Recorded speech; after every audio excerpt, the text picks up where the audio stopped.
Hey guys, welcome back to the another video. IPL முடிஞ்சிருச்சு. என்னடா IPL முடிஞ்சிருச்சுன்னு சொல்றேன், என்னாச்சு அப்படின்னு கேட்டீங்கன்னா, ஆமா சிஎஸ்கே வெளியே போயிருச்சு. அப்படின்னா ஐபிஎல் முடிஞ்சிருச்சுல அப்படிதான் நிறைய பேர் சிஎஸ்கே ஃபேன்ஸ் நினைச்சிட்டு இருப்பீங்க. அதுல நானும் ஒருத்தங்க. ஏன்னா ஐபிஎல் முடிஞ்சிருச்சு நமக்கு. இதுக்கப்புறம் கேட்டீங்கன்னா குவாலிஃபயர் 1, குவாலிஃபயர் 2 இதெல்லாம் வந்து நம்ம விளையாட போறது இல்லை. எலிமினேட் நம்ம விளையாட போறது இல்லை.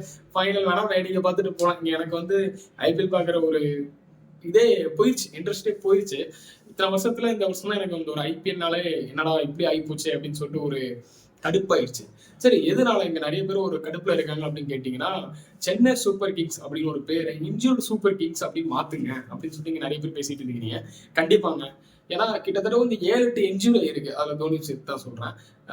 இந்த மாதிரி இன்ஜுரி ஆகும்போது அந்த மேனேஜ்மெண்ட் எப்படி இவங்களை கவனிக்குது? முக்கியமா ஆயுஷ் மாத்திரை அவரால் ஓட முடியல, ஓட வச்சு இன்ஜுரி ஆகிறீங்க. டெபிள் பிளஸ் ஸ்டார்டிங் கொஞ்ச நாள் வராம இருந்தாரு, அவர் இன்ஜுரியில தான் உள்ள வராம இருந்தாரு. தோனிக்கு இப்போ முன்னாடி இருந்த போன வருஷத்துல ஒரு 2 வருஷத்துல இருந்து அவருக்கு ஸ்டார்ட் ஆயிருச்சு. இப்போ அவருக்கு வயசாயிருச்சு. அவரையும் போட்டு நம்ம எதுவும் பண்றதுக்கு இல்லை. இப்படி ஜெர்னி ஓட்டர் அவர் என்ன சூப்பரா பண்ணிட்டு இருந்தாரு, அவரையும் முடிச்சு விட்டீங்க. இந்த மாதிரி முடிச்சு முடிச்சு முடிச்சு முடிச்சு முடிச்சு டீமையும் முடிச்சு விட்டீங்க.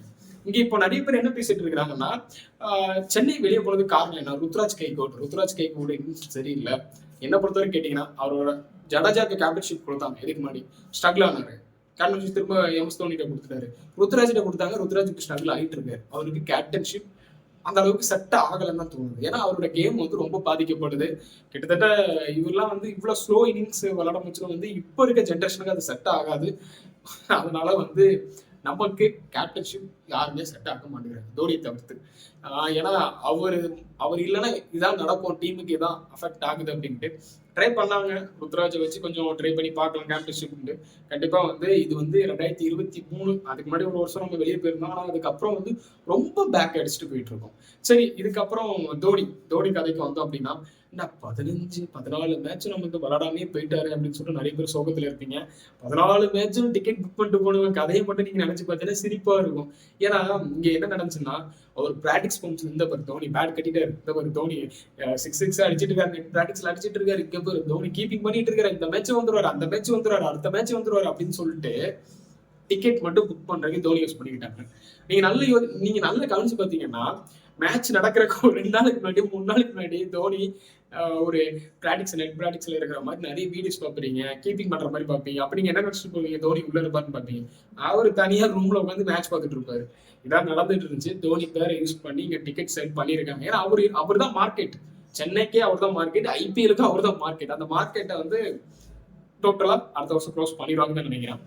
இப்ப என்னன்னா, இங்க நிறைய பேர் தோனி விளாடல, அடுத்த வருஷம் வருவாரா வரமாட்டாரா அப்படின்னு கேட்டீங்கன்னா, அவருக்கு என்ன பொறுத்த வரைக்கும் கேட்டீங்கன்னா, அவர் லாஸ்ட் மேட்ச் வந்து சென்னையில விளையாடுவேன் அப்படின்னு சொல்லியிருக்காரு.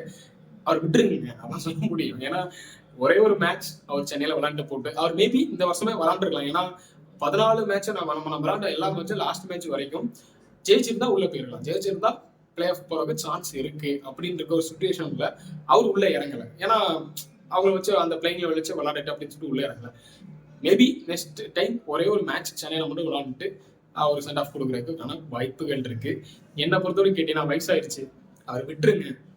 அவர் ஜாலியா இருந்துட்டு போறாரு, போய் ஸ்ட்ராபெரி தோட்டத்தையாவது பார்த்துட்டு இருப்பாரு. நீங்க இதை பத்தி என்ன நினைக்கிறீங்க? சென்னையை வந்து ஸ்கேம் பண்ணிட்டாங்களா? அந்த மாதிரி தோனி பேரை கட்டி ஒரு டிக்கெட் செல் பண்ணிட்டாங்களா அப்படின்னு நினைக்கிறீங்கன்னா கமெண்ட்ஸ்ல கமெண்ட் பண்ணுங்க. யாரெல்லாம் வந்து தோனி இந்த மேட்ச் விளையாடுவோம்னு சொல்லிட்டு டிக்கெட் புக் பண்ணிட்டு உள்ள போனீங்களோ அவனை கீழே கமெண்ட்ஸ்ல ஆமா ப்ரோ போனேன் ஏமாத்திட்டாங்க அப்படின்னு நினைச்சீங்கன்னா கீழே கமெண்ட்ஸ்ல கமெண்ட் பண்ணுங்க.